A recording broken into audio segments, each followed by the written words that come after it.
électorales. Une chronique électorale de Bakalowski. Les questions électorales. Changez le Congolais, vous changez le Congo.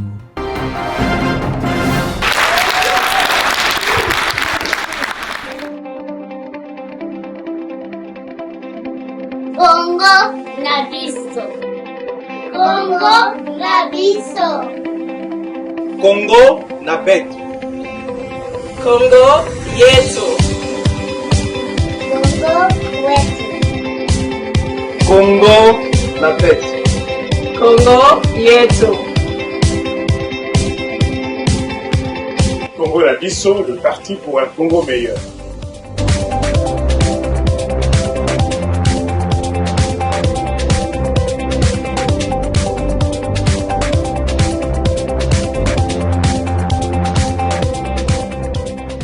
Papa Mbote mingi papa. Tala nan bandi oba tala yi. Pesa biso komona. Bon, comme nanga papa Mpimpa die donné ma voula. OK. Papa Mpimpa ma voula. Alors papa yipsa biso oye awa boya ki bokuta na professeur Matungulu. Asi apesi discours na ye boyoki yango na banda kolanda yo wana ozoyoka yango mpenza na lito ya kimokolo yebisa biso na bana nyonso baolanda yo awa rencontre oyo eleki ndenge nini. Est-ce que vous êtes satisfait na rencontre oyo? Liboso na pesi yo nano mbote. Merci papa. Mbote. Eso kanginga ifoto pona mono kangi batu nto kanginga ifoto. Bo yo tana ndenge na lati. Omunde na lati. Ezo lakisa ke bolingo ezali. Na sepeli mingi na discours na ye. Mais loko moko nazoko senga. Tout c'était niri to batila ye to landa mekamane nyonso na ndenga lobi sino azana projet moko kitoko nazoko senga na baningo bazali kuna na Kisasa biba antsa mi anten decision na ko mboko mom biba ba dinga ba antsa ba yanji ba antsa le Kisasa le leptane le professeur Matungulu de les visions là c'est bien ça me bien en tout cas aider l'aider assez bien. En tout cas naza satisfait na makamyo so lobia wana sepeli mingi nazozunga ndako na isengo omuntu kuti na ju na mama tikalaki na mwana tikalaki na bokina nga tikalaki na juli bango lisusu ba formulaire po bakena to kina remplir yango mais na sepeli mingi nzambe abatela ye asunga ye na makamyo so na tiki na maboko ya nkolo Seigneur azarena ye. Merci mingi papa journaliste na sepeli pe na yo mbote na yo yango yo tikala mala. Merci papa pour la bénédiction. Merci beaucoup. Est-ce que vous, professeur, vous retenez de l'expérience Oscar Kacha? Freddy Matungulu a quitté le Congo avec une bourse. Il est parti 10, 15, 20 ans. Freddy Matungulu, candidat de l'étranger. Freddy Matungulu, coupé des réalités du Congo. Freddy Matungulu, candidat du FMI. Qu'est-ce que vous répondez à tout cela? Qu'est-ce qui dit qu'aujourd'hui, Freddy Matungulu est le candidat du Congo et du Congo profond? Et directement, ma deuxième préoccupation va vers le parti. Le prédécesseur en a parlé tout à l'heure. Nous avons énormément de partis politiques au Congo qui peuvent aligner des cadres originaires de toutes les provinces, mais rien que des cadres. Mais très peu ont des assises réelles dans tous les coins et recoins du pays. Aujourd'hui, nous avons Congo Nabiso, c'est un parti dont le nom appelle à l'unité, mais est-ce que le parti est réellement assis? Voilà mes deux préoccupations. Je vous remercie. Moi, la question, évidemment, que je me pose, est celle, c'est pas la question que je me pose, le constat que je fais est que vous n'avez pas sur ce parti, en ce qui concerne sa vie dans le pays, que moi. Nous avons un parti dont c'est vrai, le siège a été ouvert au public le 1er juin, mais nous sommes dans un monde aujourd'hui, comme vous le savez, qui est interconnecté au niveau notamment des réseaux sociaux, de la téléphonie mobile. Moi, ce que je peux vous dire, c'est que c'est depuis plusieurs années que j'ai réussi à tisser des liens qui existent aujourd'hui, qui vont pouvoir, dans certains coins du pays, être le sous-bassement des coronavirus. Des liens très très importants. Et je suis à mesure de vous dire, nous sommes en train de parler que le parti, bien sûr, a son siège à Kinshasa, est en train de s'implanter dans la ville de Kinshasa, mais existe à des degrés divers pratiquement sur l'ensemble du territoire national. Sur l'ensemble du territoire national, au moins au niveau des grandes villes, nous avons une activité, un bureau à Lubumbashi par exemple. C'est la même chose à Bukavu. Nous avons une activité à Goma, à Kisangani, et bien sûr dans la province de Bandundu, mais aussi dans le Bas-Congo. Donc le parti est beaucoup plus présent sur le territoire national que beaucoup ne le pensent. Et il est clair que lorsque je retourne au pays, ce qui va se passer dans les prochaines semaines, c'est un mouvement qui prendra de l'ampleur. Voilà, c'est ça la réalité comme on a vu aujourd'hui. Et au niveau de la diaspora, peut-être vous le savez, ça c'est quand même une information qui devrait être disponible à tous les niveaux, nous avons une forte présence en Europe, en Belgique, en France, en Grande-Bretagne. Hier, notre bureau a ouvert, les nôtres qui sont en Afrique du Sud se sont retrouvés pour la première fois en réunion sous forme d'assemblée. Et ça fait que l'écho que nous avons d'ici, au niveau de la diaspora, par les liens que vous connaissez, est également en train de faire passer, enfin d'être reçu au niveau de nos compatriotes qui sont à Kinshasa et ailleurs dans le pays. Ce qui est extraordinaire quand même avec l'élection de l'année prochaine, que nous allons avoir dans notre pays, c'est le fait que les autres grands acteurs ont beau être connus, avoir une présence dans le pays, au niveau des grands acteurs que vous connaissez, ils sont connus pour ce qu'ils sont, c'est-à-dire des gens qui ont contribué à rendre notre pays cette risée internationale qu'il est devenu. Ça, on le sait. Et la population congolaise, moi, je n'ai pas de doute en ce qui me concerne que le jour où on va aller aux urnes, aura avec lui, avec elle plutôt, le message de Komona Biso, saura, pour ceux qui ne savent pas qui je suis, et nous apportera son soutien. Je n'ai absolument aucun doute là-dessus. Donc nous avons une stratégie dont les débuts ne remontent pas aujourd'hui, en tout cas en ce qui nous concerne. Je suis en contact avec des jeunes sur énormément de points dans notre pays, du fait de ce monde moderne dans lequel nous vivons aujourd'hui, qui n'est plus celui des années 60. Donc voilà ce que je peux dire. Maintenant, en ce qui concerne la même question un peu posée différemment, la différence entre notre compatriote Kachala et moi.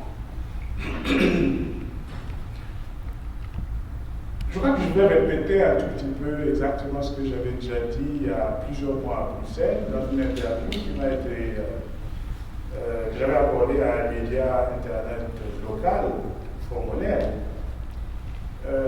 Personne ne peut dire que moi je ne connais pas la République démocratique du Congo.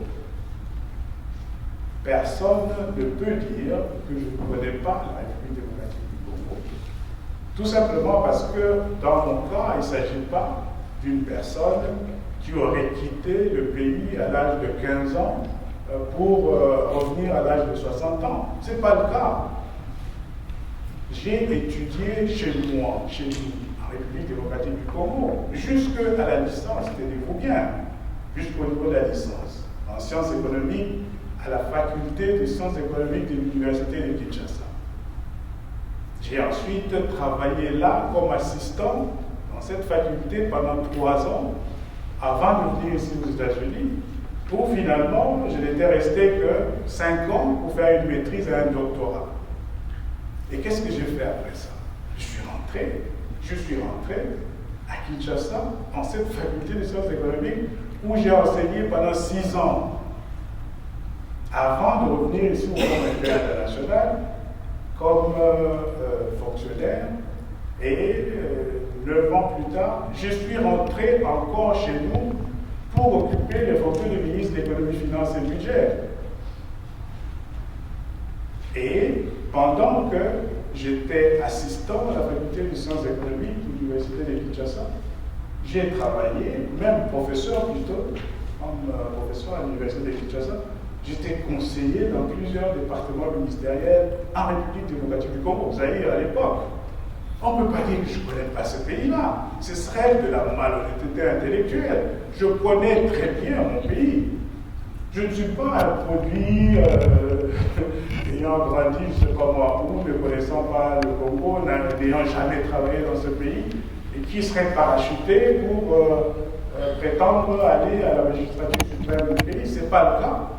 Moi, je connais mieux notre pays que beaucoup de ces gens qui sont là, qui sont arrivés en 97. Alors, comment est-ce qu'on peut prétendre que moi, je ne connais pas les choses?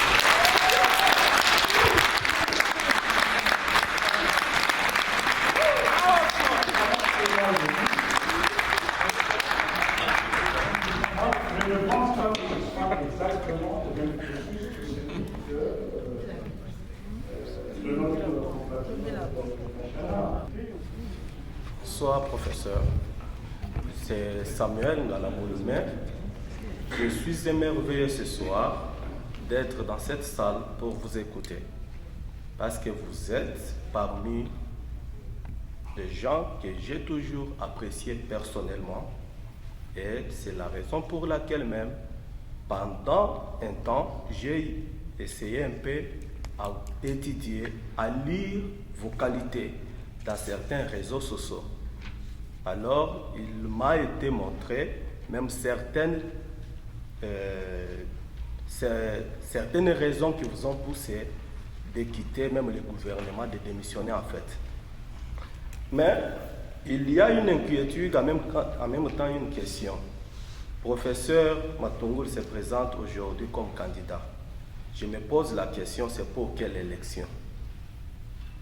Parce qu'il faut que nous puissions au moins traiter ces cas avec beaucoup d'intelligence et sagesse.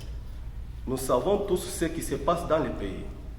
Je peux vous dire la raison et les élections dont vous nous parlez aujourd'hui, que vous serez président et candidat à la présidentielle. Ces élections, selon certaines analyses, nous ne savons pas si ça aura lieu. Parce qu'il y a à peu près 3 tentatives pour que ces élections ne puissent pas avoir lieu. La première tentative, c'est avec la révision constitutionnelle qui a été en fait traitée. Et il y a eu même certains professeurs, pour ne pas citer professeur Bochab, qui a écrit dessus un ouvrage, toujours pour la modification ou bien la révision constitutionnelle à ce qui concerne les élections. Deuxième tentative est celle qui a créé même les problèmes, les troubles, que moi-même j'ai participé le 19 janvier de cette année.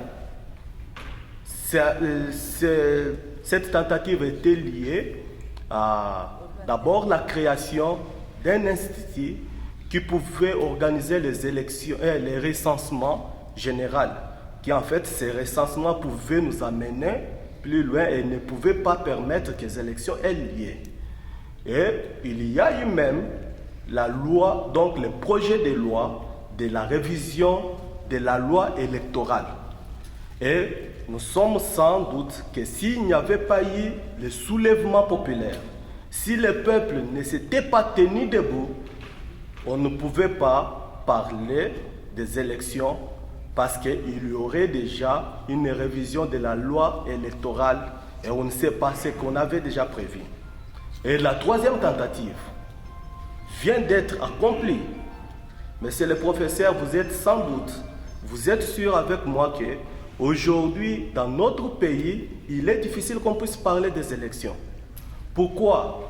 Depuis 2006, avec les référendums, nous sommes allés voté pour la Constitution.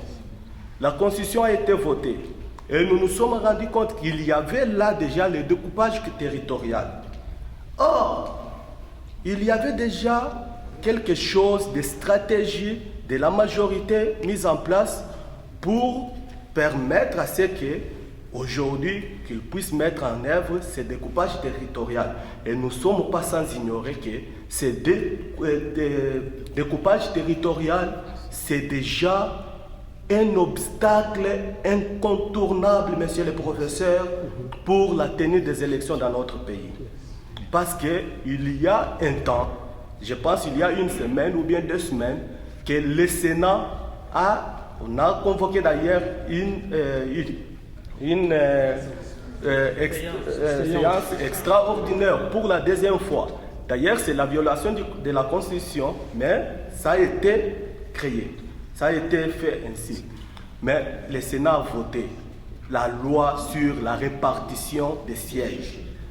Or, la CENI, c'est donc décrit partout des manques de moyens financiers pour pouvoir organiser les élections dans notre pays. Alors aujourd'hui, les professeurs se tiennent devant nous pour nous parler des élections. Je me pose la question, de quelles élections s'agit-il? C'est ça ma question. Je suis en train de parler des élections, mais même pas à ce débat, parce qu'on aurait eu, d'une façon tout à fait légale, des élections repoussées au calendrier grec, comme on dit, parce que subordonnées à la réalisation d'un recensement. C'est ce que j'ai dit moi-même dans mon texte. Je voudrais que nous puissions partir de cet exemple-là, la reconnaissance du fait que si nous nous impliquons, les choses changent. C'est ça qui est important. Nous ne pouvons pas passer le temps à nous morfondre, à pleurer, à pleurnicher constamment comme des enfants, alors que nous sommes dans notre propre pays. C'est ça la question que nous devons nous poser. Nous ne pouvons pas nous dire, oui, la majorité est en train de faire ceci, la majorité est en train de faire cela, pour leurs objectifs que nous connaissons. Mais c'est exactement la même chose aussi qu'ils étaient en train de faire au début de janvier. Ils n'ont pas réussi ces coups. Tout le monde sait pourquoi ils n'ont pas réussi ces coups. Mais pourquoi ne pas partir de la conclusion à laquelle vous arrivez vous-même? Et qui est très très simple. Plus on s'implique, mieux on pourrait être en mesure de défendre les intérêts de notre pays. Pourquoi ne pas partir de cette conclusion? Pourquoi? Parce que si c'est ça l'attitude que nous adoptons, eh c'est très simple. En janvier de 2017, nous allons encore tous nous retrouver ici, en train de pleurnicher devant le monde entier. Comme des petits-enfants. Ce n'est quand même pas ça qu'on attend d'une population de 70, 80 millions d'individus. Non, ça ne peut pas être ça, non? J'ai dit également tout à l'heure dans mon intervention, j'ai cité nommément le cas de nos jeunes de la lutte pour le changement, que vous connaissez, qui sont arrêtés, mais qui se retrouvent le lendemain dans la rue, cherchant à exprimer de façon tout à fait démocratique leurs préoccupations, leurs revendications. C'est ce que nous devions faire. C'est ce que nous devions faire. Et si à 70, 80 millions d'habitants, on ne peut pas le faire, on ne mérite pas d'avoir un pays. C'est aussi simple que ça. Voilà ce que moi je dis.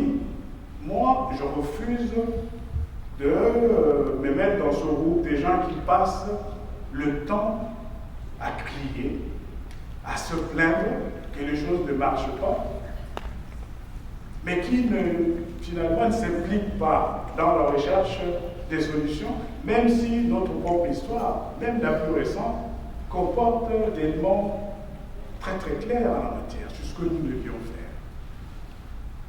Et j'espère que lorsque dans quelques semaines je vais aller à Kinshasa, je pourrai avoir à côté de moi non seulement ceux qui sont là, mais vous.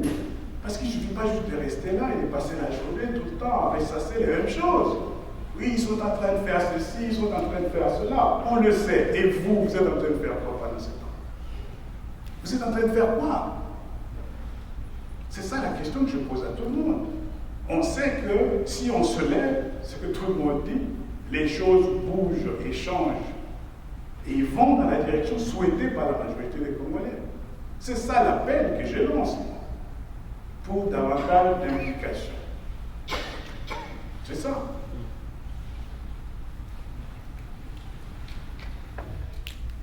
Je vous ai connu à travers l'Internet et j'étais vraiment intéressée à M. Matungulu. Vraiment, vous avez une tête. Vous êtes parmi les personnes dont la République démocratique du Congo a besoin.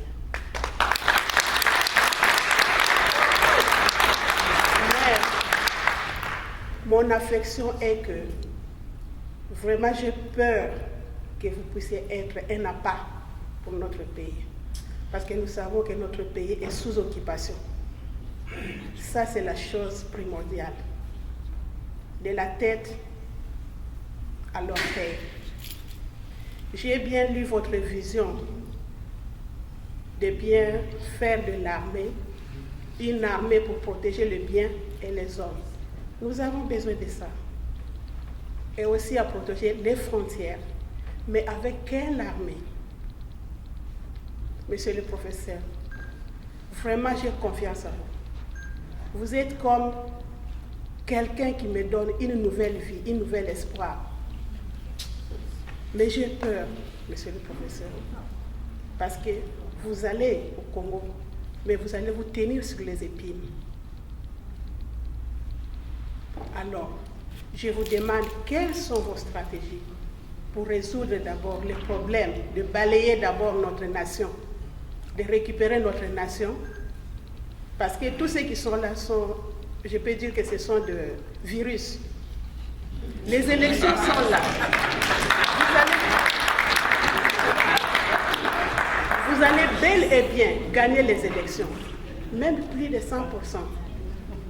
Mais les élections passées de 2006 nous rappellent où est Jean-Pierre Bemba aujourd'hui. Les élections de 2011, Papa Tshisekedi, qui est devenu bateau apathique à cause des élections. Mais nous avons une tête dont nous avons besoin, franchement. Alors c'est une recommandation pour nous tous de soutenir M. Matungulu dans nos prières. Franchement, le monde spirituel a besoin des hommes plus sages. Mais quelles sont les stratégies que vous aurez pour vous protéger vous-même et protéger aussi la population, sécuriser les frontières et faire de la nation congolaise une nation vraiment adéquate, qui doit récupérer vraiment sa responsabilité, sa dignité vraiment mentale, physique, spirituelle, sociale et économique. Merci beaucoup, monsieur le professeur. Papa qui a posé la paire des questions, mais souffrez quand même qu'à ce stade, on n'aille pas dans ce type de détails, bien entendu. C'est une réalité à laquelle nous faisons face et à laquelle nous devons, en tant que problème, trouver des réponses pertinentes. Voilà, je crois que c'est ça que je peux dire pour le moment. Mais lié à cela, je trouve toujours la même question qui a été posée tout à l'heure, à laquelle j'ai répondu. Moi, je suis convaincu que quand on a une population, un peuple déterminé, et je crois que la population congolaise est déterminée, en tout cas en ce qui concerne les enjeux de 2007, la population congolaise est déterminée. Moi, je n'ai absolument pas de doute là-dessus. On ira de l'avant. On ira de l'avant. Il n'y a pas de doute. Vous avez, je pense, le devoir de soutenir l'action que nous sommes en train de mener par la communication que vous avez avec des nôtres qui sont restés au pays, qui sont sur le terrain et qui certainement joueront un rôle beaucoup plus important que ceux d'un certain point de vue. que ceux qui sont ici au niveau de la diaspora. Je crois qu'il faut les sensibiliser suffisamment par rapport à toutes ces préoccupations que vous avez exprimées. En faveur, je vous remercie Madame de Congo-Nabisso et en ma faveur, à moi, j'en aurais besoin. Parce que pour moi, il ne s'agit pas d'une aventure à la recherche d'un poste ministériel. Non. Il s'agit d'aller jusqu'au bout. Et je sais que quand je m'engage dans cette course, les jours où je me rends compte qu'il n'y a personne derrière moi, je vais m'arrêter, c'est sûr. Les jours où je me rends compte que la population congolaise n'est pas derrière moi, je vais m'arrêter. Parce que c'est ça tout le sens de ma démarche. Je ne suis pas en train de chercher un portefeuille ministériel au niveau du gouvernement. Donc ce que vous dites est extrêmement important, je crois. Ce que vous avez posé comme question est tout à fait pertinente. Mais en ce qui me concerne, la réponse se résume à une chose, à une réalité, une exigence, c'est l'implication profonde et massive de nos populations. Il s'agit de décider de quel type de pays nous souhaiterions avoir, quel type de nation nous souhaiterions être. Et on ne peut pas poser ce type de questions en restant tranquillement les bras croisés. Non. Non. On pose cette question en restant mobilisé et impliqué. Les jours où je me rends compte qu'il n'y a personne derrière moi, il n'y aura pas de course à faire. En ce qui me concerne, c'est très très très clair. Et aujourd'hui, ce qui me fait courir, c'est que contrairement à ce que énormément de gens pensent, je sens qu'il y a du monde derrière moi. Moi, je communique chaque jour avec notre pays. Directement avec ceux qui sont au pays et indirectement avec énormément de monde au niveau de la diaspora. Et plus on va avancer dans ce processus, plus, j'espère, les niveaux de mobilisation vont s'accentuer. Mais si on se rend compte que la population congolaise préfère rester dans cette posture d'observateur quand les grandes questions relatives à l'avenir de son propre pays sont en train d'être discutées, si nous décidons de rester dans cette posture d'observateur, il n'y aura pas de Congo-Nabisso, et en tout cas certainement pas de Matungulu dans cette bataille. Ça c'est sûr. Il n'y en aura pas. Je ne suis pas en train de chercher, comme beaucoup le font, à vous flouer. Je prends date avec vous. Je peux vous dire très ouvertement. Ce n'est pas un combat ou une démarche personnelle. Absolument pas. Je fais ça pour vous, pour nous tous. Et je dis bien pour nous tous, à partir du moment où le nous n'existe plus, ce sera la fin de l'aventure pour nous. Je peux vous le dire ce soir ici à Dallas. Faisons donc en sorte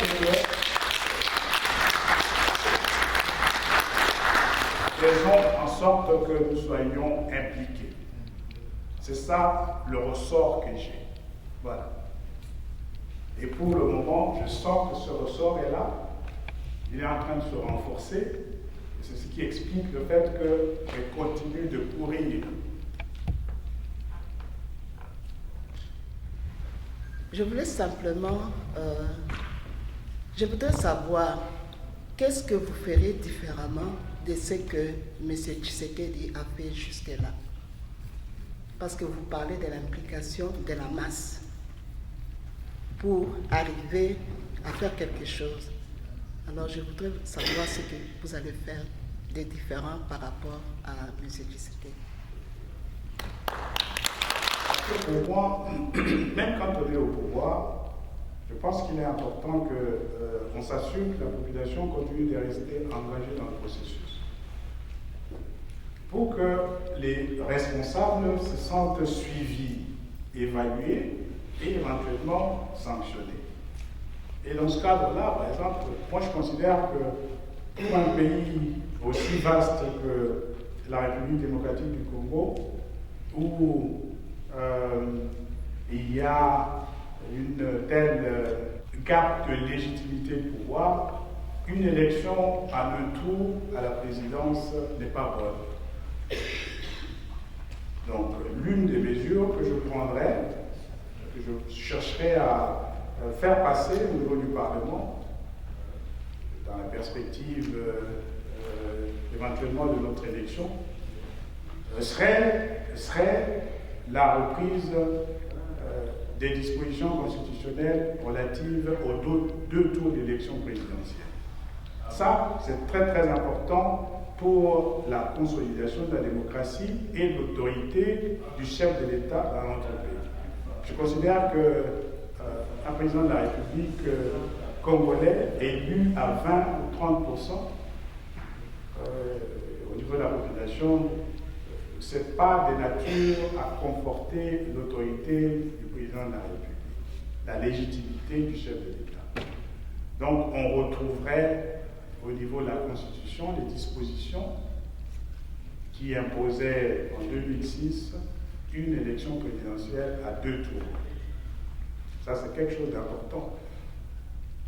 Important parce que le président de la République serait le reflet, le pouvoir du président de la République serait au minimum le reflet de la volonté d'au moins 50% des Congolais. Je crois que ça, c'est très très important.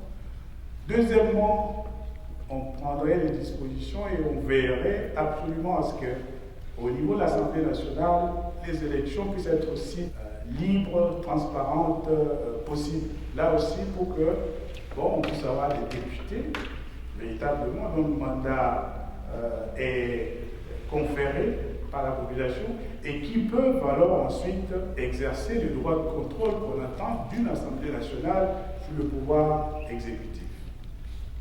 Ça permettrait indirectement à la population, parce que se prononçant à travers les élus qu'elle aura placés à l'Assemblée nationale, de pouvoir sanctionner l'exécutif. Et cela devait être vrai au niveau de l'Assemblée nationale qu'au niveau des assemblées au niveau des provinces jusqu'au plus bas niveau de l'administration de notre pays. Donc voilà un peu comment moi j'entends impliquer la population dans le suivi et dans la gestion plutôt de la chose publique chez nous. Maintenant, en ce qui concerne ce que nous faisons entre maintenant et au moment où on va aux élections l'année prochaine, mais c'est très très simple, il faut mobiliser la population par ce qu'on lui dit. Et pour ça, on a besoin d'être justement aux côtés de cette population. Moi, je suis convaincu que si nous avons la possibilité de mobiliser suffisamment bien notre population, il n'y a pas de raison pour qu'au niveau de la communauté internationale, on ne puisse pas être à mesure de suivre ce que la population aura décidé. Il faut bien partir d'un certain nombre d'hypothèses. Et voilà les hypothèses sur la base desquelles, sur cette question notamment, je suis en train de travailler. C'est pour ça que je dis que c'est important que le moment venu, en ce qui me concerne, et je l'espère en ce qui concerne tous les autres, au niveau de la classe politique nationale, qui souhaite et demande qu'on puisse avoir cette élection l'année prochaine, que cela puisse être le cas, qu'on puisse être à mesure de mobiliser suffisamment notre population. Je crois qu'il ne demande que ça. Surtout si cette mobilisation est décrétée par des gens qui ont une certaine crédibilité, parce qu'il faut comprendre aussi la population à un moment donné. Quand la mobilisation est demandée par Saint-Paul contre Saint-Pierre, il y a des doutes au niveau de la population. Ce sont des oiseaux de même plumage, comme nous.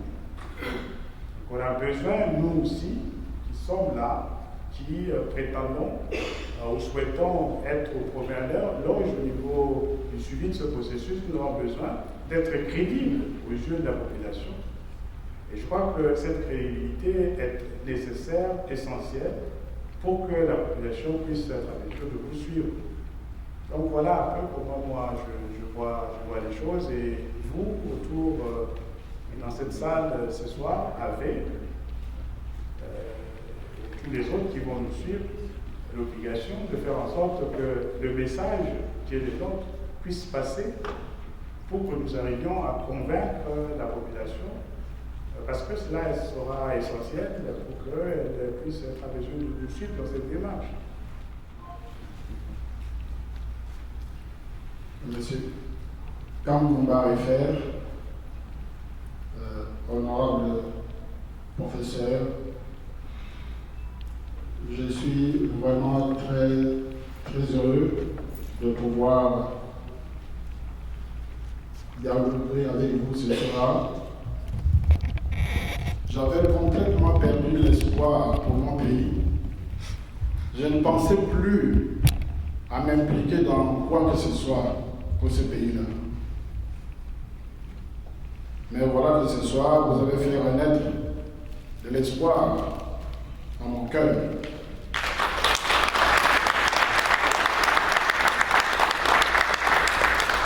Vous avez fait un exposé concis, très riche, un exposé clair de votre vision pour ce que vous voulez faire dans notre pays. Si je prends la parole ce soir, c'est parce que je me dis, nous avons un bijou qui nous est présenté, mais j'ai une crainte. C'est pour ça que je prends le micro pour dire comment vous avez effacé ma crainte. Kasavubu a pris le pouvoir par voie électorale. Il a été limogé par Mobutu, comme vous connaissez l'histoire. Mobutu a été renversé par Nzé, par les rebelles qui sont venus en 1997. Et Nzé a été renversé par des armes aussi, par ceux qui sont au pouvoir maintenant.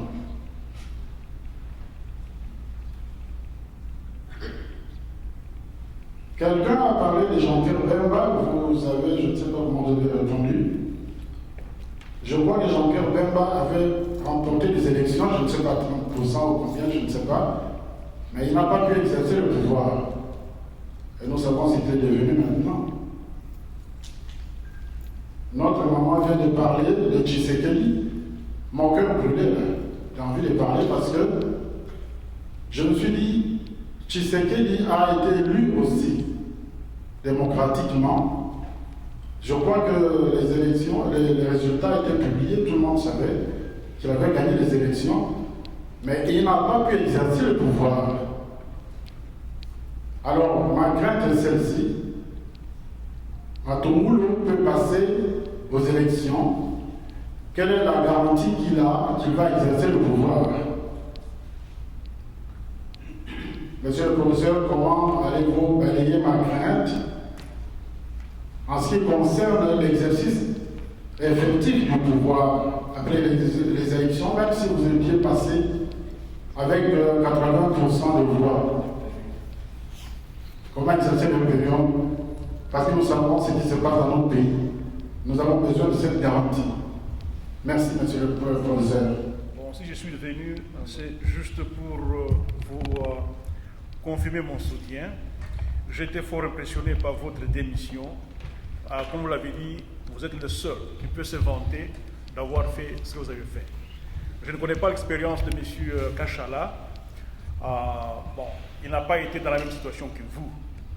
Vous avez travaillé dans le gouvernement.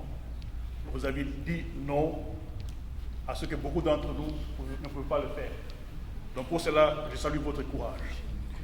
Oh, je salue votre courage. Bon, j'ai deux questions à vous poser. Ben, ces deux questions concernent votre programme d'action. Dans votre allocution, vous avez parlé du pays, de notre nation, soit disant que le Congo est attaqué par nos voisins. Chaque fois, il y a des incursions. Bon, c'est parce que nous n'avons pas une armée républicaine. Maintenant, si vous comptez réformer cette armée, et que nous savons tous que dans l'armée congolaise aujourd'hui, à la tête, ceux qui dirigent, ce sont les Rwandais. Ça, il faut les reconnaître. Il faut les reconnaître. Bon, ces officiers supérieurs que nous savons tous qu'ils sont Rwandais, bon, ils sont des Congolais sur papier. Maintenant, vous devenez commandant suprême des forces armées. Comment est-ce que vous allez régler le problème de ces étrangers qui sont dans l'armée congolaise? Bon. Deuxième question. On nous parle souvent que Kabila n'est pas vraiment celui qui dirige le pays. C'est comme une marionnette. Il y a un gouvernement parallèle. Souvent, on parle de Tutsi Power. Bon, maintenant, vous êtes élu président de la République démocratique du Congo. Comment est-ce que vous allez vous occuper de cette situation, si vous vous trouvez dans une situation où les grands de ce monde doivent quand même vous confronter? C'est ma question. En fait, je souhaite exprimer encore une fois de plus toute ma gratitude pour le grand intérêt avec lequel ma présentation a été suivie tout à l'heure et pour les interventions que vous avez eues depuis, qui expriment des inquiétudes, qui expriment aussi des espoirs quant à ce que nous pourrions être à mesure de réaliser. Moi, ce que je sais, c'est que je ne serai jamais président de la République sans un vote massif ou un vote conséquent par la population congolaise. Et si je suis président de la République, grâce à un vote conséquent de la population congolaise, la plupart des problèmes que vous soulevez trouveront réponse par ce même fait. C'est pour ça que, pour moi, l'implication de la population, dès maintenant, pendant les 15 prochains mois, l'implication de la population au-delà, si nous devions prendre la présidence de la République, au-delà de 2016, sera également fondamentale.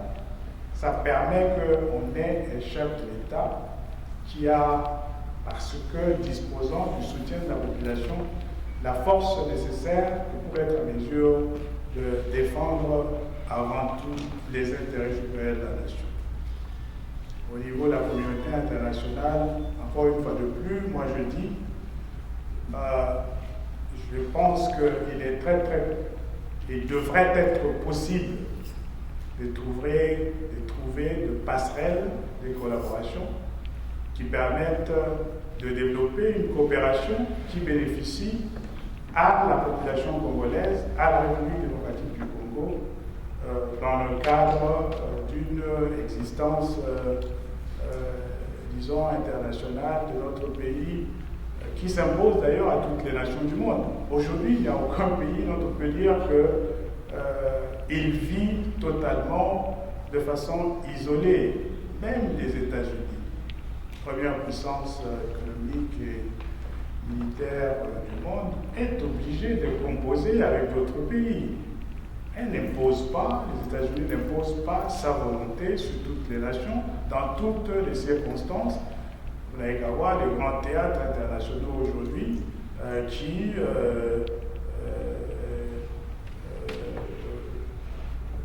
font l'objet, connaissent des tensions vives. Je prendrai par exemple du côté du Moyen-Orient, vous connaissez la situation en Syrie, vous connaissez la situation en Ukraine, de l'autre côté.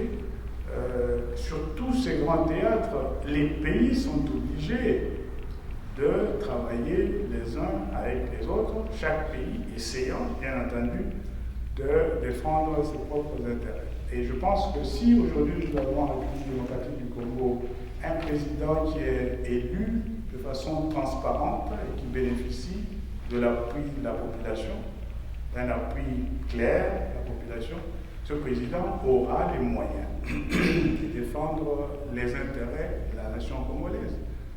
Il n'y a pas de doute là-dessus. Alors, c'est pour ça que moi, j'insiste beaucoup sur la nécessité pour nous de nous impliquer. Si vous élisez mal votre chef de l'État, il ne pourra jamais vous défendre. C'est important que la population s'implique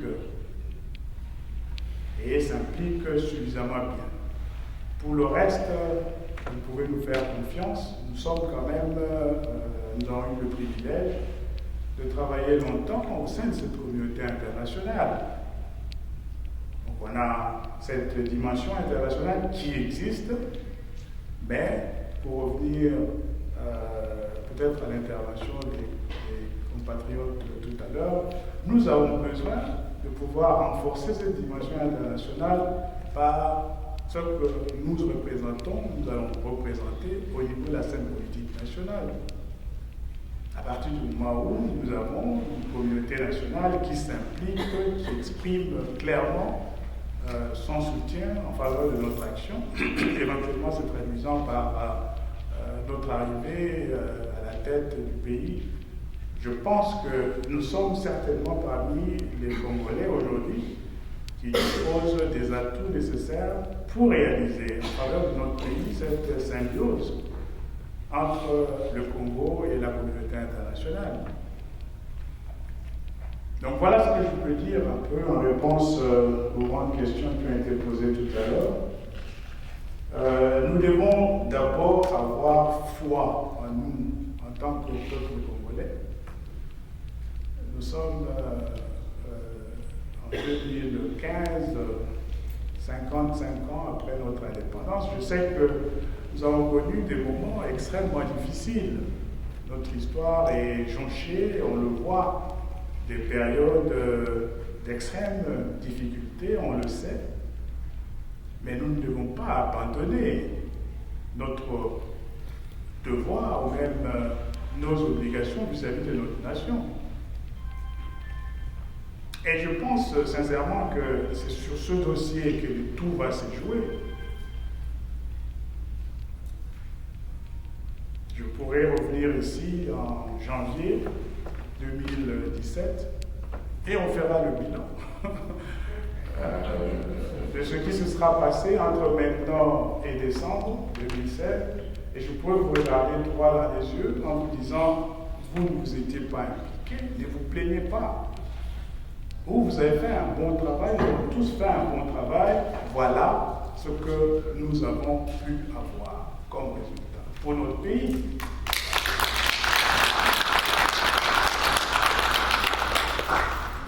Ça concerne les institutions de Bretton Woods, le Fonds monétaire international et la Banque mondiale.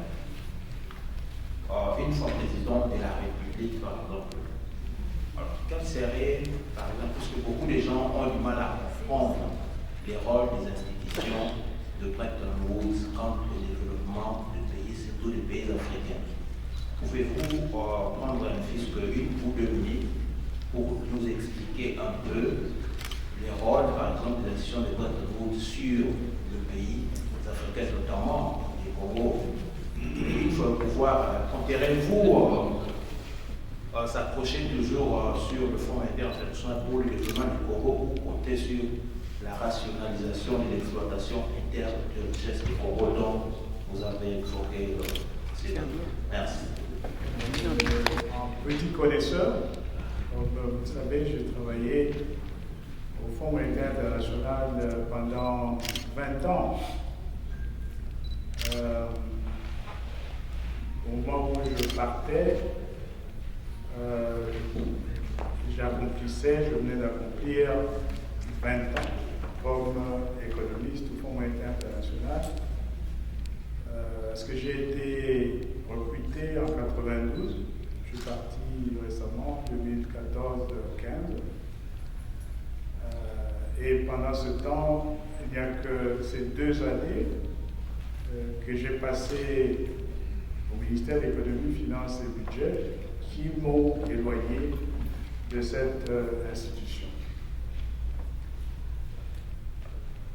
On a chacun évidemment son point de vue sur, en particulier, le Fonds monétaire international. Moi, ce que j'en sais, c'est ceci, que quand j'y travaillais, c'est que nous essayions de faire, c'était d'apporter notre appui technique à la conception des politiques économiques dans les pays concernés. Et également notre appui financier. Au niveau de l'appui technique, qu'est-ce que cela veut dire? Que même si vous ne travaillez pas avec le Fonds monétaire international, vous devez avoir votre politique économique, n'est-ce pas? Bon, mais on sait aussi qu'il y a énormément de pays qui ont des limitations au niveau technique, par manque de personnel qualifié ou pour d'autres raisons, au niveau de ce qu'il faut pour faire une bonne préparation de politique économique. Et donc, on souhaite s'assurer que la politique économique du gouvernement est celle du gouvernement, est celle de ce pays-là. Là où nous pouvons apporter, enfin, où le Fonds monétaire peut apporter un appui dans l'amélioration de la politique préparée par l'autorité du pays, on le fait. Et pour cette raison, moi je ne suis pas de ceux qui pensent que le Fonds monétaire international peut aller dans un pays pour les développer. Le développement d'un pays, c'est l'affaire des nationaux de ce pays. C'est l'affaire des nationaux de ce pays. Le Fonds monétaire y arrive. Nous avons la chance, enfin le personnel, d'être impliqué dans le suivi des programmes économiques de plusieurs pays. Ce qui vous donne quand même une perspective internationale par la force des choses. Vous avez été dans plusieurs pays différents, vous avez vu les types de difficultés économiques auxquelles les pays étaient confrontés, vous avez vu comment les autorités dans ces différents pays ont travaillé pour pouvoir éventuellement surmonter ces difficultés. Et lorsque vous avez des échanges avec les responsables gouvernementaux dans ces pays-là, dans n'importe quel pays, ils vous présentent leur programme. Vous l'examinez, vous pouvez dire, tiens, là, sur la base de ce que nous avons vu ailleurs, peut-être qu'au lieu de faire A, vous pouviez faire ou vous pourriez faire B. Et c'est ça, la trame des consultations, en tout cas, de ce que moi j'ai vu dans tous les pays où j'ai été impliqué dans cet exercice. C'est là la trame des consultations pendant avec les pays membres. Deuxièmement, au niveau financier, n'importe quel pays, y compris les États-Unis, comme vous le savez aujourd'hui, dans le monde entier, il n'y a pratiquement aucun pays qui peut, avec ses propres ressources, couvrir la totalité de ses besoins. Comme on le sait, même ici aux États-Unis, il y a des coupes budgétaires qui sont faites, le welfare, etc., pour éviter qu'il y ait un endettement excessif qui peut bloquer le fonctionnement de l'économie. Alors, qu'est-ce qui se passe? Dans des pays comme les États-Unis, quand ils n'ont pas suffisamment de ressources, parce que même les États-Unis, ils sont en déficit budgétaire, vous le savez. Ils vont sur les marchés pour emprunter de l'argent. Et les bons de trésor américains, comme vous le savez, en grande partie, c'est acheté par la Chine. Alors, dans un pays comme la République démocratique du Congo, où il n'y a pas de sérieux dans la gestion des finances de l'État, vous allez sur le marché, vous trouverez difficilement des institutions susceptibles ou désireuses de vous prêter de l'argent. Et pourtant, vous êtes dans une situation où vous avez fait l'inventaire des besoins qui sont toujours énormes et des ressources que vous pouvez mobiliser pendant une période donnée, je veux dire une année. Il y a un gap. Et le Fonds monétaire, ça, je parle de ce que moi je faisais, que j'ai vécu à l'intérieur de cette institution. Nous apportons une contribution financière pour vous permettre de couvrir les déficits budgétaires auxquels vous faites face dans certains cas. Et le Fonds monétaire fait autre chose aussi, parce qu'il ne peut pas vous aider à couvrir la totalité de votre déficit. Si ce n'est pas le côté de la balance des paiements, dans certains cas, c'est au niveau du budget. Nous allons à la rencontre de vos bailleurs, des autres pays partenaires, et on fait du lobby pour vous, pour votre pays, pour que les autres puissent apporter votre soutien, plutôt leur soutien financier à votre pays. Il faudrait que le pays puisse être en mesure de couvrir ce gap de financement. Mais en contrepartie, lorsque vous avez reçu de l'argent de quelqu'un ou d'un pays créancier donné, mais tout le monde s'attend quand même à ce que le moment venu, vous puissiez rembourser ce qui vous a été prêté. Mais pour que vous puissiez être en mesure de rembourser, vous devez bien gérer votre économie. Vous devez bien gérer votre économie. Bien gérer l'économie, ça signifie, au niveau par exemple du budget, vous devez lever les impôts, comme les pays qui vous ont prêté de l'argent le fait. Vous devez lever les impôts, vous devez faire en sorte que l'administration douanière, l'administration fiscale puisse bien fonctionner. Et on prend des mesures à cet effet pour que l'économie puisse bien marcher. Cela signifie par exemple que si vous avez à la douane des tas de gens qui passent le temps à faire passer les marchandises en fraude, qu'on les mette à la porte. Et vous n'avez pas besoin du Fonds monétaire international de toute façon pour faire ça. Au niveau des entreprises publiques, si vous avez des gens qui sont en train de faire n'importe quoi, qu'on puisse les sanctionner.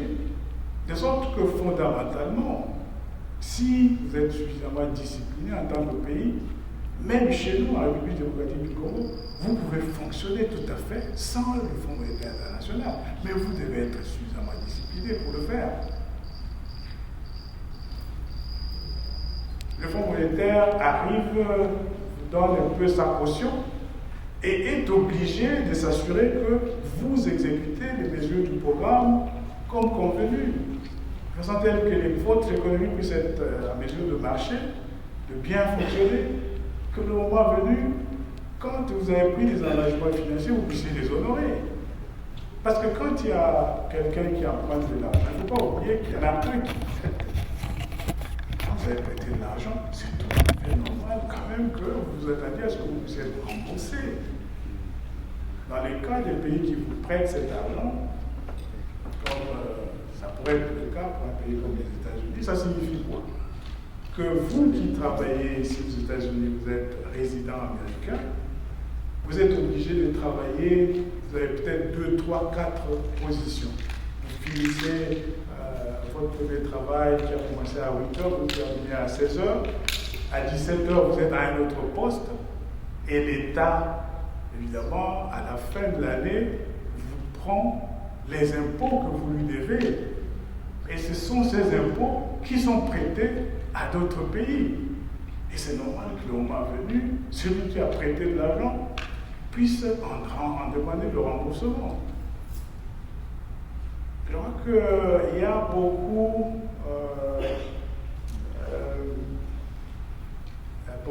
de, au niveau de la compréhension un peu de comment tout cela fonctionne, beaucoup de choses qui ont été dites.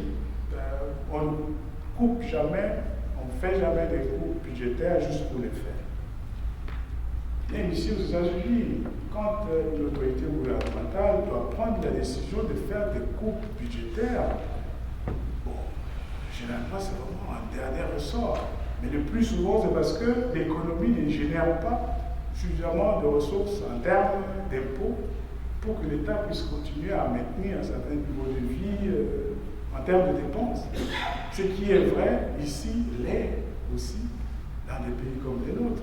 Et puis à un moment donné, malheureusement, certaines décisions sont prises, mais avec l'espoir que le pays s'en sort renforcé, beaucoup plus efficace au niveau de la gestion de l'économie, et que donc il pourrait être en mesure de repartir du bon pied, éventuellement avec une économie qui reprend, et la possibilité de nouveau commencer à engager du monde parce que de nouveaux emplois ont été créés, etc.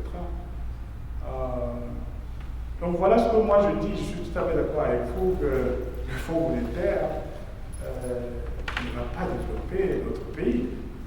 Et si moi je suis aux plus hautes fonctions dans le pays, je le sais d'autant plus que je serai obligé de faire en sorte que ça puisse être d'abord très très clairement une affaire des Congolais. C'est comme ça que les choses se passent. Et si nous devons emprunter de l'argent, on s'assurera que les mesures qu'il faut prendre dans ce cadre-là puissent bien refléter les priorités de notre pays. Et le plus souvent, ce sont des mesures que, de toute façon, on aurait dû prendre nous-mêmes si on était suffisamment discipliné. Parce que telle est malheureusement la nature des choses. Son Excellence, avec beaucoup d'intérêt que j'ai suivi votre exposé qui a d'une haute portée. Je l'ai suivi attentivement. J'ai constaté qu'il y a des bonnes choses dans cet exposé-là. Je ne sais pas si c'est seulement ce sont que de simples chapelets de bonnes intentions. Je ne pense pas. J'ai suivi Son Excellence Matungulu dès que j'avais reçu l'invitation parce que je voulais creuser dans la vue de notre conférencier pour plus que le connaître et poser des questions qu'il faut. Je fais cet exercice-là. Je dépouillais dans votre vie, je me suis rendu compte que vous êtes un homme intellectuellement aguerri. Un homme avec des valeurs incontestables. Un homme un homme d'éthique. Parce que je pouvais lire votre cœur, surtout lors d'une émission que vous avez, lors de votre passage à Radio Okapi, dans une émission Grand Témoin, avec Elie Kouté. Je vous ai suivi. Je me suis rendu compte que j'étais face à une valeur. Quelqu'un de valeur, quelqu'un d'éthique, surtout. Mais je me suis rendu compte que je dis, mais cet homme a de valeur. Mais je ne vous ai pas vu, je vous ai vu plus technocrate que politicien dans mes analyses. Compte tenu de ce que vous représentez comme valeur, je ne vous ai pas vu en train de faire la politique.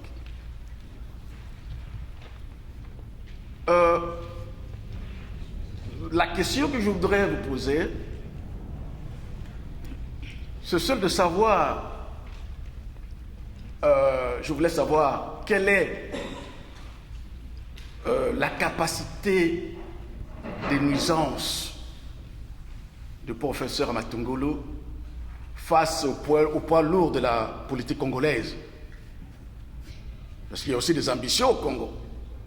Il y a des politiciens qui sont connus, qui ont des assises très solides. Quelle est votre capacité de nuisance vis-à-vis de ce poids lourd et aussi ils ont des ambitions, comme vous? Ça, vous allez faire des commentaires sur ça. Et une autre question, c'est celle de savoir, je vous entends parler avec enthousiasme, c'est-à-dire que vous êtes fier de vous, et vous êtes sûr de ce que vous comptez devenir. Mais je voudrais savoir, vous avez dit tout à l'heure qu'il y a toute une population derrière vous. Vous avez reçu des nouvelles de Kinshasa qu'il y a des gens derrière vous qui vous supportent. Je voudrais savoir à partir de quel, qu'est-ce qui vous rassure et à partir de quel sondage et quel est le pourcentage de votre sondage par rapport aux autres?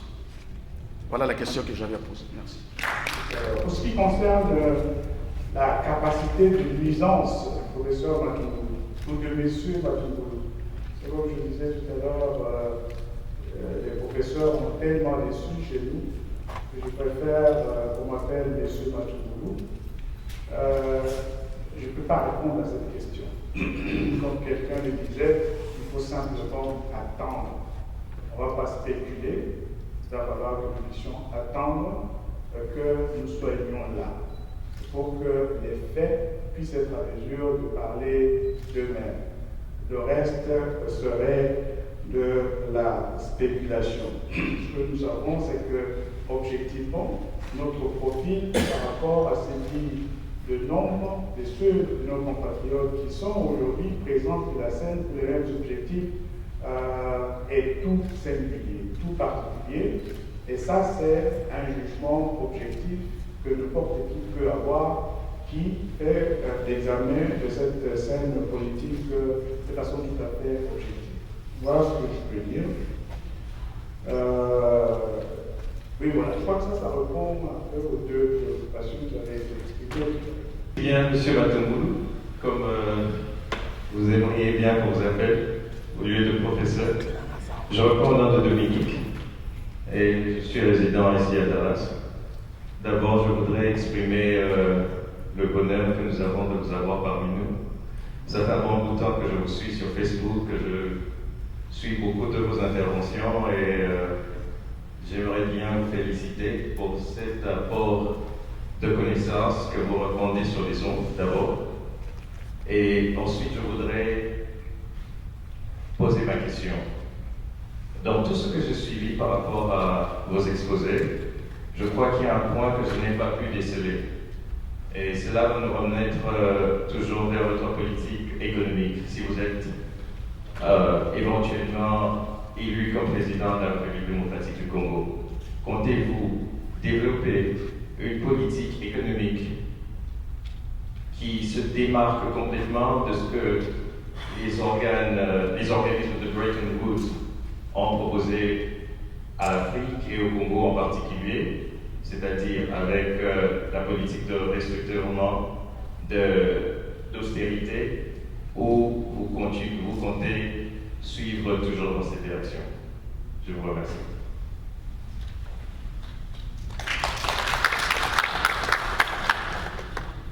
Très bien, moi aussi, évidemment, je vous suis de très très près.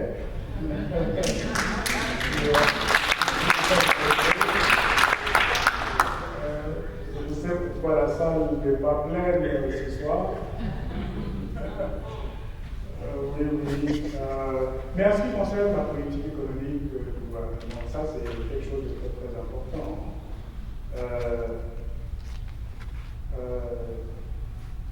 Peut-être qu'en la matière, moi j'aurais voulu être juriste plutôt qu'économiste.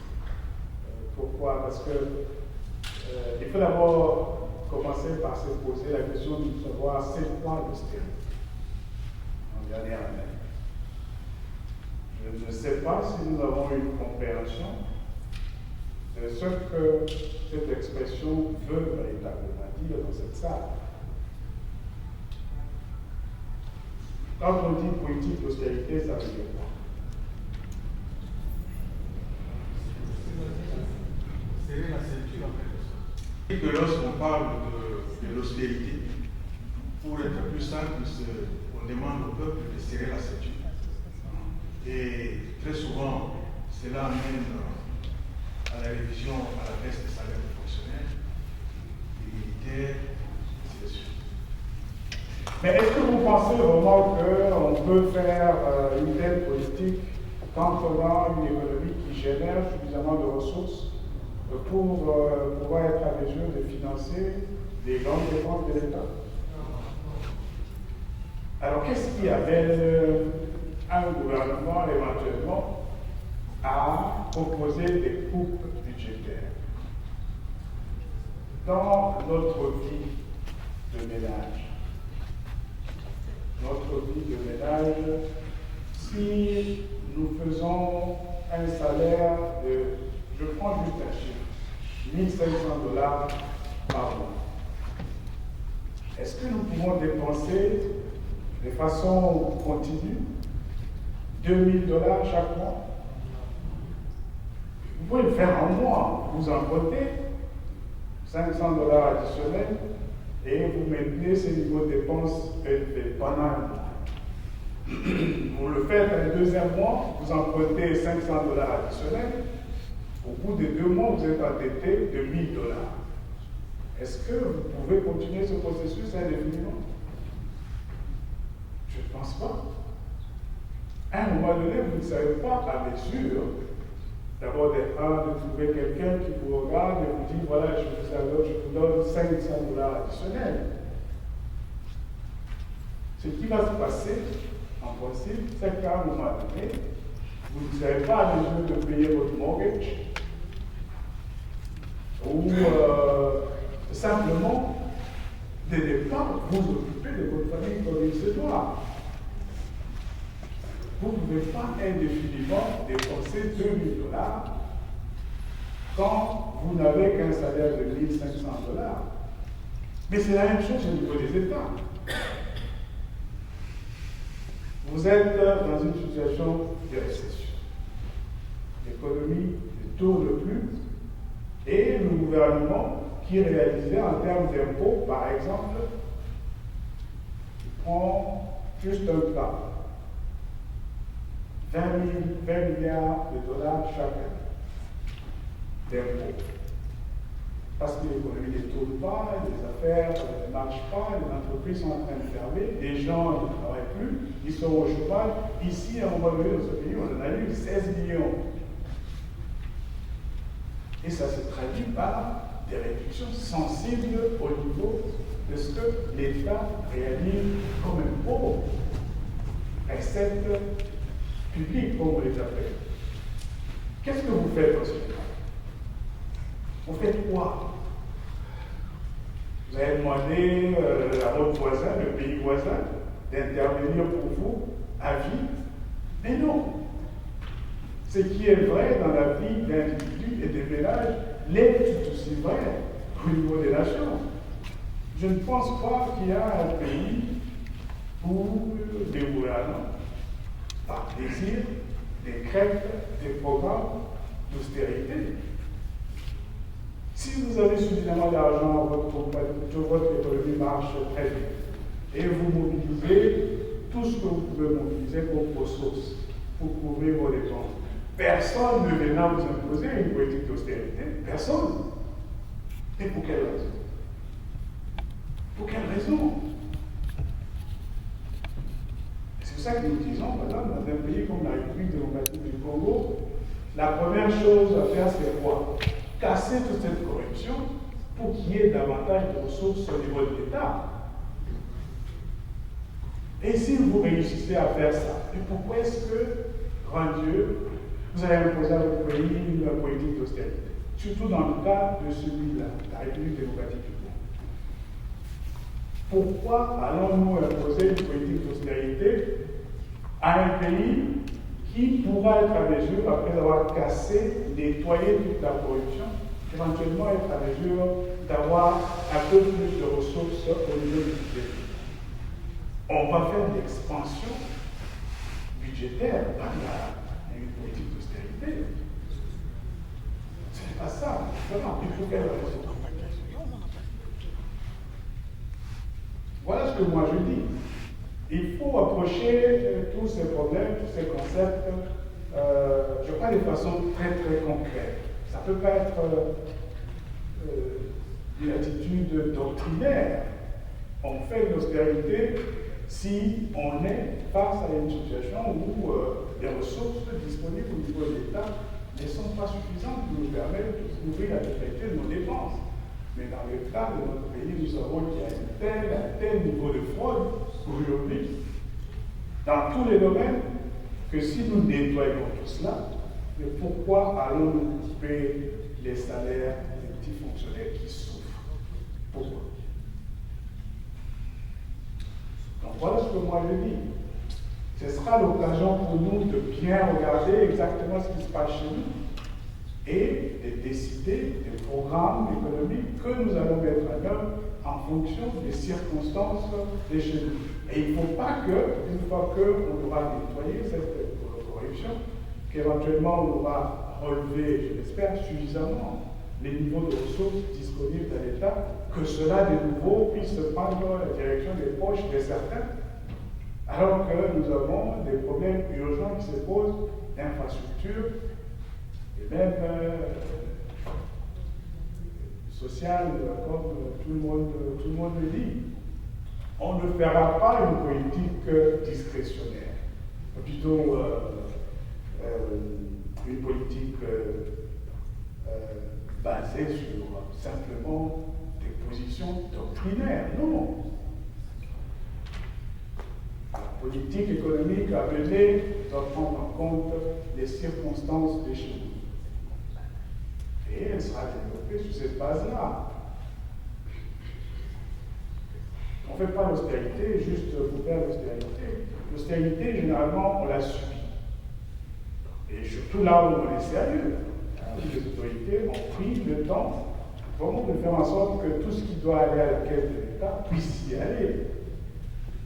Si vous faites ça, en tout cas dans le cas d'un pays comme le nôtre, moi je parie qu'on va avoir une reprise au niveau de la mobilisation de ressources de l'État et la possibilité de rencontrer un peu plus des besoins auxquels nous sommes confrontés en tant que pays. Et puis alors ensuite, éventuellement, on pourra assister à enclencher un cercle vertueux, un cycle plutôt vertueux, où l'économie va se renforcer, la croissance va se renforcer, il y aura davantage de ressources à la disposition de l'État. Mais si on est frappé par le développement international ou autre, qui nous impose que nous puissions réajuster peut-être un certain nombre de choses, on sera bien obligé de le faire. Et ce qui est important, c'est que tout le monde puisse participer à cet effort. Si on doit serrer la ceinture, il faut bien qu'on regarde, qu'on s'assure que tout le monde est en train de se serrer la ceinture, parce que les circonstances nous y obligent. Et il faudra bien qu'on explique clairement à la population pourquoi on le fait. Moi, je peux vous dire d'expérience, le ministère des Finances, les autorités pensent que la population est ignorante. Il y en a qui pensent que la population ne sait pas ce qui se passe. Ce qui n'est pas vrai. Les fonctionnaires sont sur toute la chaîne des dépenses. Ils savent exactement ce que le ministre fait. Ils savent ce que le ministre fait. Ils savent ce que les autorités sont en train de faire. Et si les autorités, plutôt les fonctionnaires, et à travers eux, la population, est au courant de tous les abus financiers que vous êtes en train de commettre, c'est quand même difficile d'aller au-devant de la population et de lui dire les choses vont mal, on va se serrer la ceinture. Ou plutôt, vous devez vous serrer la ceinture. Ils sont parfaitement au courant de ce qui se passe. Parfaitement au courant. Donc si on fait de la transparence, c'est important, on mobilise ce qu'il faut mobiliser, on nettoie les circuits financiers, on fait le progrès dans la lutte contre la corruption. Je crois que ce sera possible de réaliser un règlement relativement important, substantiel, de la mobilisation de ressources publiques. Tel étant le cas, en tout cas par rapport aux nouvelles dépenses actuelles, moi je ne vois pas de raison pourquoi on dirait faire des coupes. Mais si les circonstances devaient changer drastiquement, nécessitant la mise en place d'une politique de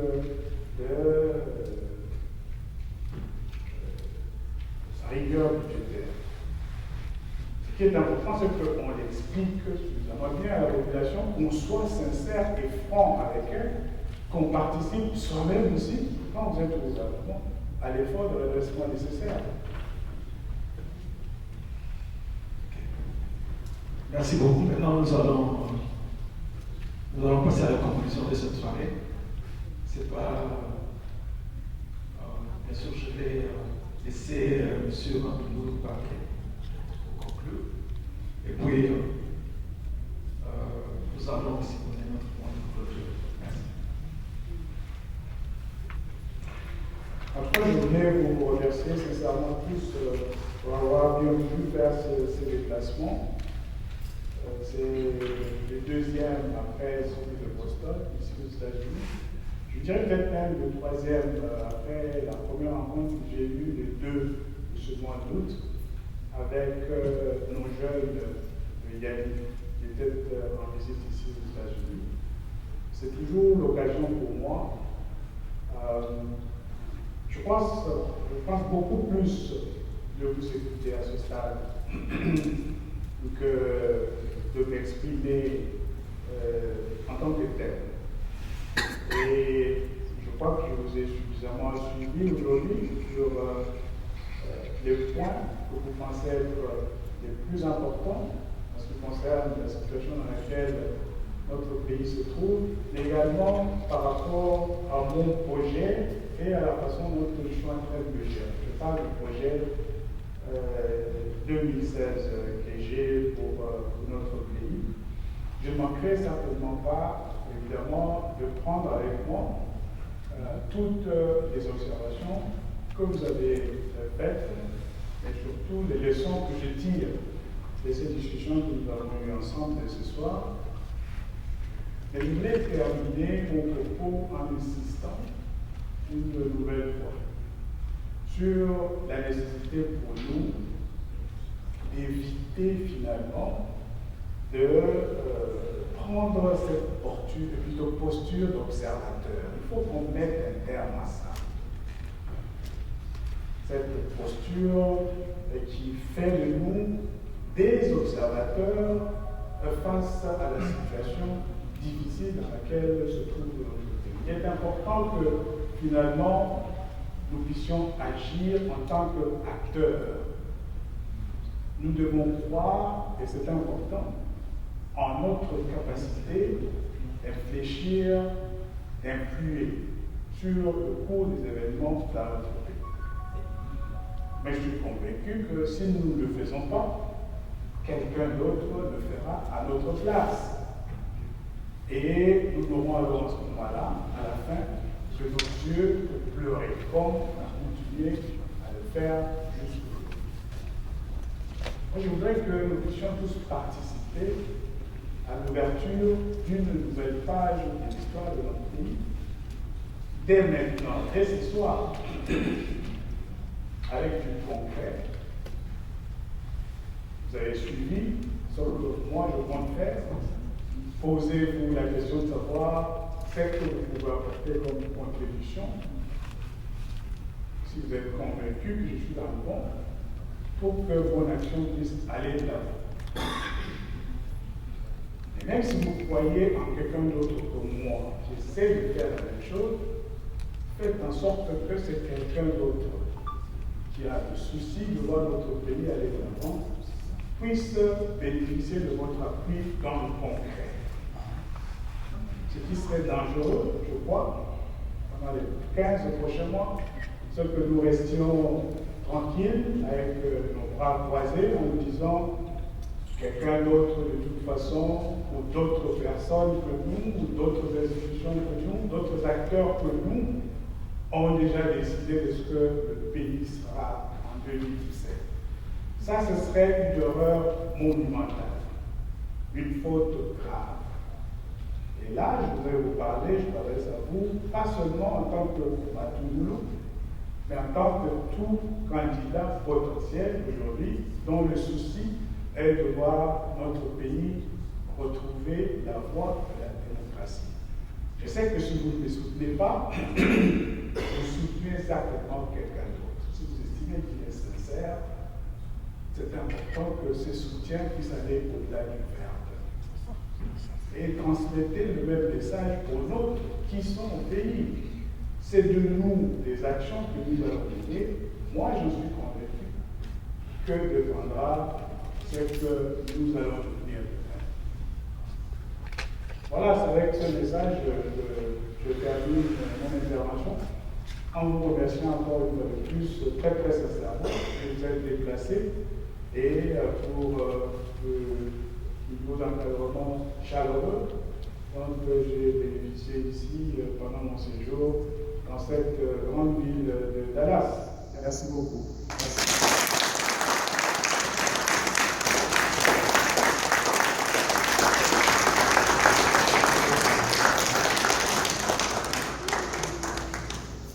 Encore une fois, merci beaucoup. pour être venu. Vous avez des... Congo na biso. Congo na biso. Congo na betu. Congo yetu. Congo wetu. Congo na betu. Congo yetu. Congo la Bisso, le parti pour un Congo meilleur.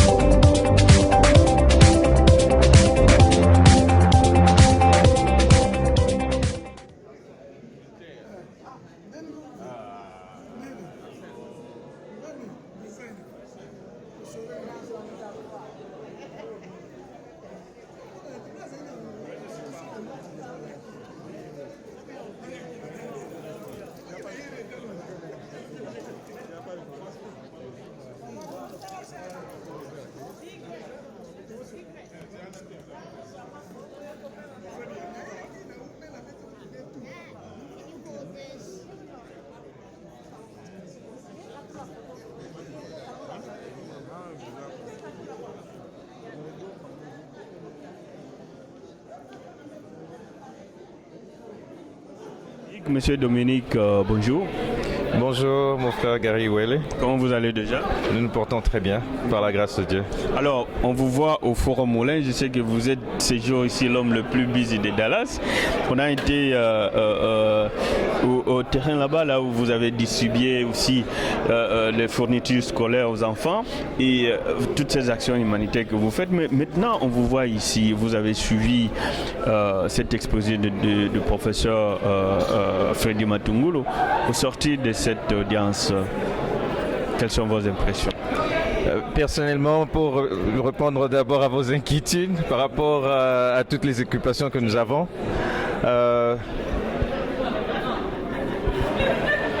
nous avons vraiment été bénis d'avoir la présence du professeur Freddy Matungulu dans cette salle, dans nos murs, ici à Dallas. Et c'est vraiment avec joie que, personnellement, j'ai fait le déplacement pour venir entendre le professeur Freddy Matungulu.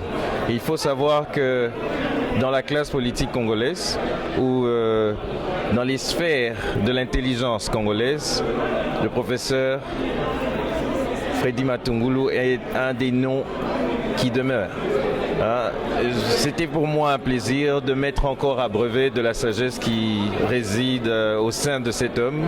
Et en tout cas, j'inciterai tous les Congolais de tous bords, même les gens qui sont apolitiques un peu comme moi, qui aimeraient un peu connaître sur le Congo et avoir une autre perspective, une perspective nouvelle de ce que le Congo pourrait être, de suivre le professeur Freddy Matungulu. Oui, avec vous, on va vraiment s'asseoir, puisque je tiens à rappeler à nos téléspectateurs que monsieur et Dominique est le futur président de la communauté congolaise ici à Dallas, une forte communauté d'ailleurs. D'abord, il faut savoir que je suis croyant.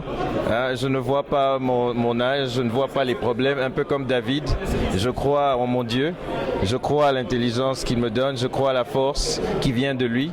Et puis je crois aux hommes qu'il a placés autour de moi et je crois aux personnes qu'il a placées à Dallas pour emmener cette communauté à produire les fruits que nous escomptons.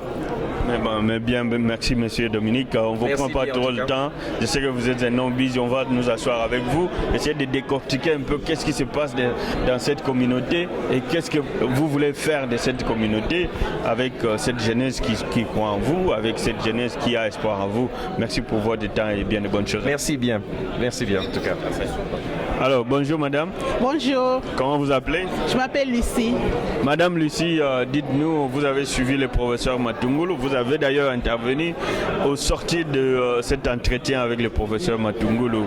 Qu'est-ce que vous pensez de son exposé et quelles sont les perspectives d'avenir selon vous?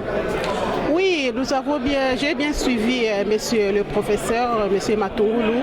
Vraiment, son exposé était vraiment très bien. C'est comme je l'ai dit auparavant que nous avons besoin de personnes intellectuelles comme lui, des personnes, nous savons bien qu'il a même un bon résumé, il a travaillé dans le gouvernement.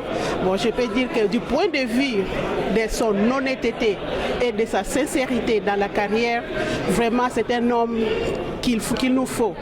Mais je me plains parce que on ne sait pas ce que le pays lui réserve. Tu connais comment est notre pays aujourd'hui.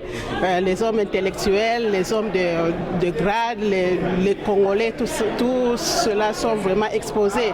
Bon, nous regrettons, beaucoup ont perdu leur vie du point de vue de leur capacité intellectuelle, de leur capacité de savoir bien faire les choses. Mais aujourd'hui, ils sont écrasés. Et nous pouvons voir que nous étudions, nous sommes ici, nous étudions, nous avons étudié, nous avons les soucis de développer la nation. Chacun doit apporter quelque chose pour faire marcher la nation. Mais notre nation est comme, je ne sais pas comment dire, tout le monde, ça fait très mal quoi. Mais vous avez quand même l'espoir. J'ai l'espoir, j'ai vraiment l'espoir. Toute chose va changer, mais il faut qu'on balaye d'abord là-bas. Et croyez-vous que le professeur Matungulu sera cette personne qui peut balayer là-bas? Oui, le professeur Matungulu a besoin vraiment de support. Comme il a dit, sans nous, il ne peut rien. Parce qu'il a tous les atouts, mais il a besoin de notre soutien. Si chacun peut apporter son soutien, son savoir pour le soutenir dans tout domaine, vraiment il le fera. Il est de notre responsabilité d'assumer notre avenir, quoi. Tout à fait. Merci maman pour votre temps et puis bien de bonnes choses à vous. Merci, c'est moi qui vous remercie. Bonne journée. Merci.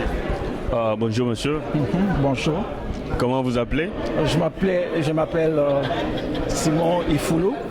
Monsieur Simon Ifoulou, vous êtes parmi ceux qui ont organisé cette rencontre de ce soir avec le professeur Matungulu. Au niveau de l'organisation, êtes-vous satisfait de cette rencontre? Oui, nous sommes pleinement satisfaits de la rencontre et surtout parce que le délai qui nous a été donné pour l'organisation de la manifestation a été très court, mais dans ce court délai, nous avons pu amener beaucoup de gens qui, du fait seulement d'entendre le nom du professeur Matungulu, sont venus nombreux. Ils le connaissent de par sa réputation, mais ils ne l'ont jamais vu aujourd'hui. Ils ont voulu le voir, ils ont voulu l'entendre de leurs propres oreilles et ils l'ont entendu, ils en sont vraiment très très satisfaits. Alors, quel est le next step, comme on dit, vous, de l'organisation? Est-ce qu'il y aura encore d'autres rencontres, des suivis ou des feedbacks qui pourront venir après celle physique avec le professeur? Bien sûr, il y aura du suivi, disons au niveau de Dallas ici. Nous sommes en train d'implanter le parti, le CNB, Congo-Nabiso. Et déjà, comme vous le voyez là, on est en train de discuter, les gens sont en train de signer des cartes d'adhésion et le processus est commencé, quoi. Et maintenant, au niveau de l'État, au niveau des États-Unis, nous passons à la vitesse supérieure. Hier, c'était Boston, c'était Washington, aujourd'hui c'est Dallas. Demain, ça sera peut-être Los Angeles, une autre grande ville. Et puis, on ira vers le nord. Et puis, le Canada. Et nous sommes vraiment nous sommes en train de grandir et nous grandissons très vite. Alors, merci beaucoup. Je sais que vous êtes un homme très busy ce soir. On ne va pas vous retenir longtemps. Merci pour tout ce que vous faites et puis bon courage. Okay, merci beaucoup. Bonjour monsieur. Bonjour monsieur. Comment vous allez? Je vais très bien. On peut vous connaître votre nom s'il vous plaît? Je m'appelle Toussaint Kissassou. Monsieur Toussaint, vous êtes ici, vous avez suivi l'exposé du professeur Freddy Matungulu. Je voulais juste avoir un peu vos impressions à chaud. Quelle est votre réaction par rapport à cet entretien avec le professeur? J'ai été vraiment très content et très satisfait de l'exposé du professeur. Surtout à travers, il a souligné sur la violation des lois de la République, notamment des droits humains. Le peuple congolais aujourd'hui, nous savons tous, est victime à des arrestations arbitraires, à des répressions. Les détenus sont soumis à une double épreuve de l'incarcération et de la maladie en prison. Alors, en tant qu'individu, une fois élu, une fois occupant les hautes fonctions de cette république-là. J'aurais voulu savoir comment M. Matungulu pourrait, lui, limiter ces effets destructeurs de la police, surtout, et de l'incarcération. Et le plus largement du système pénal aux manières de rendre son action, c'est-à-dire l'action pénale, beaucoup plus constructive en République démocratique du Congo. Ça, c'est une question que vous posez au professeur Matungulu, que vous aimeriez bien qu'il réponde, c'est ça? Bien sûr. Tout à fait. Alors, donc, je pense que le professeur a suivi cette question et il pourra vous répondre sûrement par une autre occasion. Bonjour madame. Bonjour. Comment vous appelez? Je m'appelle Fatou Ansine. Madame Fatou, dites-nous, vous avez suivi l'exposé du professeur Matungulu. Au sortir de cette audience avec lui, quelle est votre réaction? Oui, pour moi, j'ai été impressionnée. Il m'a pris par cœur. Je crois que pour moi, s'est présenté aujourd'hui comme notre candidat, comme il veut se présenter, je vais le voter. Et je crois qu'il a l'amour de notre pays. Et je crois que je lui fais confiance. Je crois que... Tout à fait. Alors, pensez-vous avec tout ce qui se passe au pays, toutes les manœuvres politiques, et puis il y a eu certaines inquiétudes ici des intervenants sur sa vie physique et tout cela. Pensez-vous que aujourd'hui le professeur Matungulu soit cette personne sur qui repose l'espoir du peuple congolais? Oui, je le crois. Moi, je ne pense pas qu'on doit avoir peur, on doit avoir la foi. Je crois qu'avec la foi, et c'est le peuple qui va voter. Toutes les mamans et nos sœurs venaient supporter cette mission. Congo Nabiso, Ezali Kamba Kitoko, venez, soyons derrière lui et voilà, c'est pourtant les... Bonjour monsieur. Bonjour. Comment vous allez? Très bien, très bien. Comment vous appelez? Guirin Audrey. Oui, monsieur Guilain, vous avez suivi aujourd'hui cette rencontre avec le professeur Matungulu qui était très nourri. Et au sortir de cette audience avec lui, je veux juste prendre vos impressions.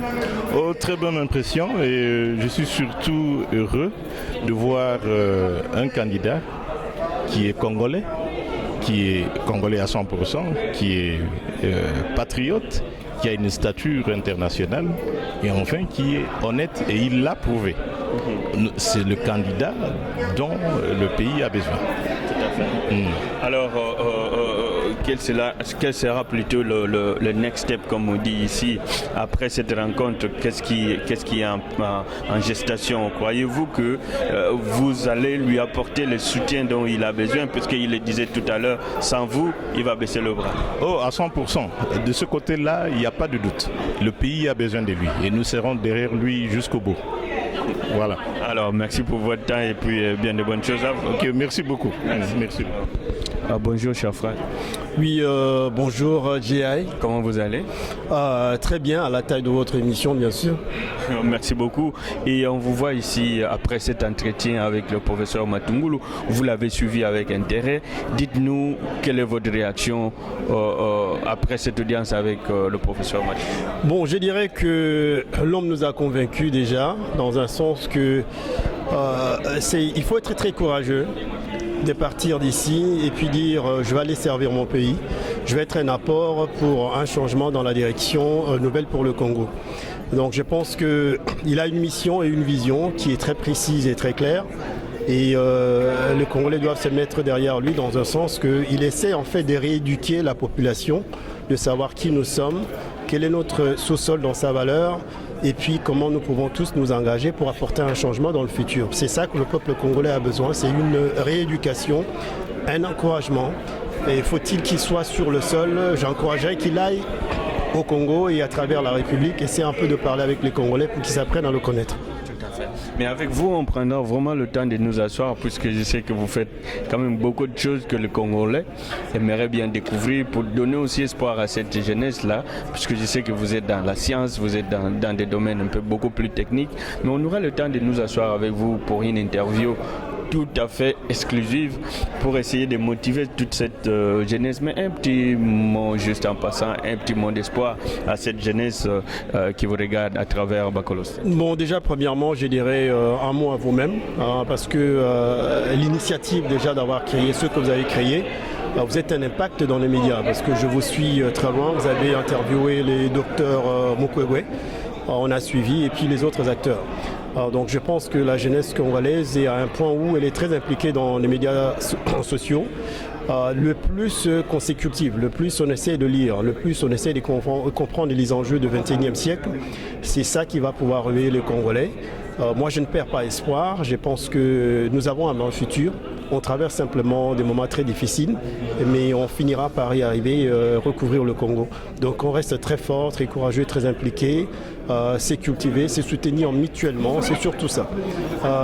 GI a son émission, on le soutient, on le propulse aussi dans les autres chaînes. Et toi, tu feras aussi pareil pour un autre frère. Donc quand mon temps viendra, bon, en tant qu'un penseur, j'aurai ce temps-là de pouvoir parler directement à la jeunesse congolaise. Tout à fait. Merci grand frère pour votre temps. Merci GI. Voilà, donc nous sommes arrivés à la fin de cet entretien qu'il y a eu ici à Dallas, au Texas, avec le professeur Freddy Matungulu qui a entretenu cette communauté congolaise de Dallas. C'était donc Gary Welle pour le camp de Bacolo State.